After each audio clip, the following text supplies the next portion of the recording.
Hi everyone. In today's topic is column and struts, and this is our unit 5 second topic. And in this session, I would like to discuss about what I mean by column and a strut, and what are the different cases, different load condition cases for Euler's theory. So first, any structural member which carries a compressive loads can be broadly divided into two kinds.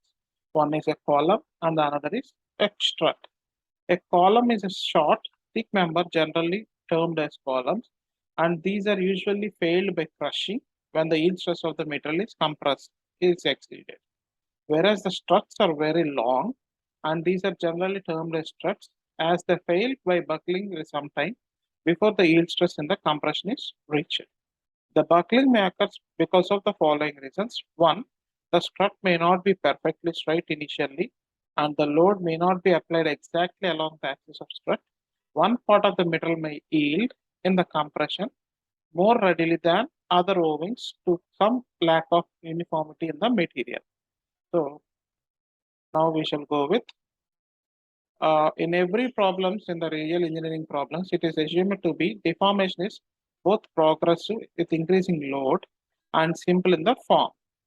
So we assumed that a member is in simple tension and or compression because progressively longer or stronger or shorter will be become straight. Under some such conditions, assumptions of progressive and simple deformations may no longer hold up and material become unstable. So theoretically, it is possible for the strut to achieve condition of unstable equilibrium with the loads exceeding of buckling load. So buckling occurs immediately at the point where the buckling load is reached, owing the regions to the which are stated earlier. So first,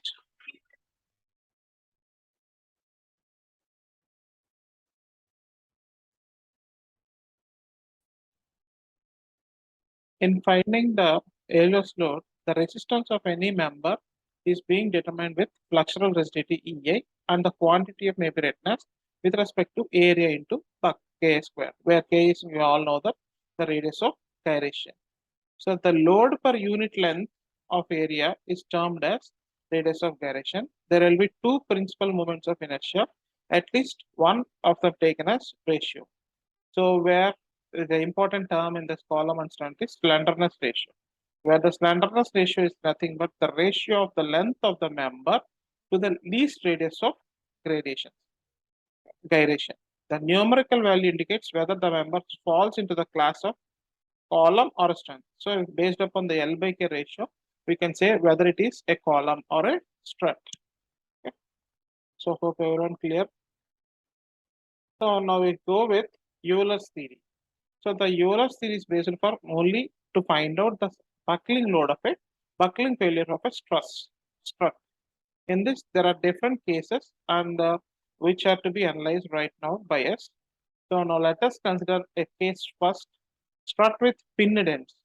So now we take the beam and it is pinned with two ends. So those two ends are almost fixed. So consider an axial load strut like this, AB, and axial load of P is acting on with the load member and produces a deflection of Y from X position. So the strut should be initially straight and the end being applied axially through center. This is the first and foremost assumption while solving this case. So we all know from moment area method or double integration method. So the bending moment will be the load into its perpendicular distance minus P into Y. So I have taken negative sign convention. So further on integrating, we can get EI d square Y by dx square by the help of double integration. So it is called as bending moment. So EI dA square by dx square, where M is nothing but minus P into Y. So this is called M. So in this equation, M is not function of X. Therefore, I can take it as an integration function. So thus EI by d square Y by dx square plus Py is equal to constant. Though this equation Y cannot be deflected at maximum, where between maximum or minimum. So further I will be going to discuss deep. So I will take capital D as d by dx. So I can write it as d square plus n square by y is equal to, where n square is P by EI.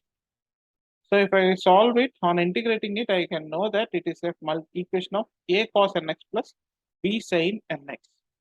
So where A and B are the constants.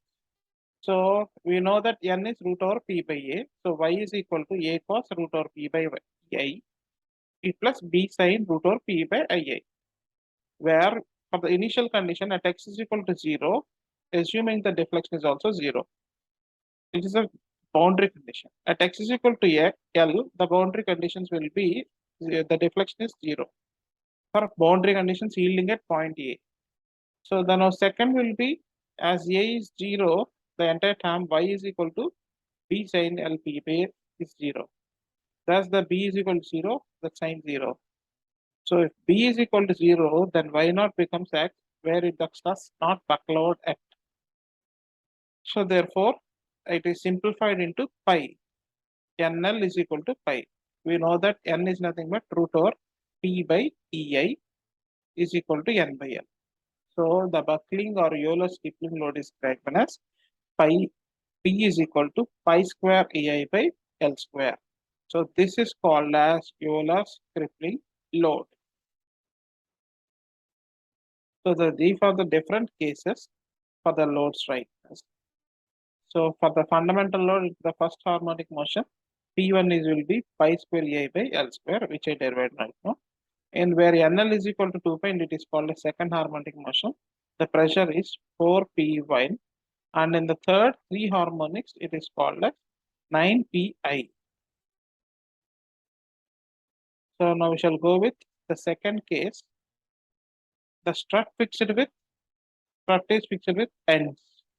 So if the both ends are fixed.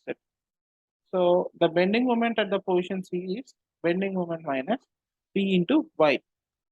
So where we know that from double integration method, EA into d square y by dx square is equal to m minus py. So this can be simplified mathematically. D square y by dx square plus p by a is equal to m by ei. So let us take n square as p by a and m by e like that. So d square plus n square into y is equal to m by e. So general combo. So by mathematics, we can write it as this equation: y is equal to b cos nx plus a sin nx into m by p. Ypl is taken as m by p. Okay. So the boundary conditions at x is equal to 0, the deflection is also y is 0. So b is equal to minus m by p. If I substitute x is equal to 0 and y is equal to 0, b cos 0 is 1. So b plus 0 is equal to m by p. So minus m by p. So at x is equal to 0, dy by dx is 0. So therefore a is equal to 0. So y is equal to m by p, 1 minus cos nx. Okay. So further it may be x is equal to L, the deflection y is 0. So 0 is equal to m by p, 1 minus cos. So further it is said that from the at least the least solution is NL is equal to 2 pi. So root over pi e by L, pi e by a into L is equal to 2 pi. So therefore buckling load or Euler's Kipling load is 4 pi square ei by L square when the strut is having two fixed ends. So everyone is clear, I think so. So the next is one end is fixed and the other end is pinned. So other end is having a load. So yeah, vertical load. With the help of basic equation ei by d square y by dx square minus pi. So here we are taking from the fixed end. So L minus x. So mathematically I can take it as a cos mx plus b sin nx plus f by d L minus x. If I apply the boundary conditions at x is equal to 0 and y is equal to 0 on further simplification, I get it as Euler's Kipling load as 2.05 pi square ei by L square. So these are the some short and essay answers which was asked in your university examinations. Thank you.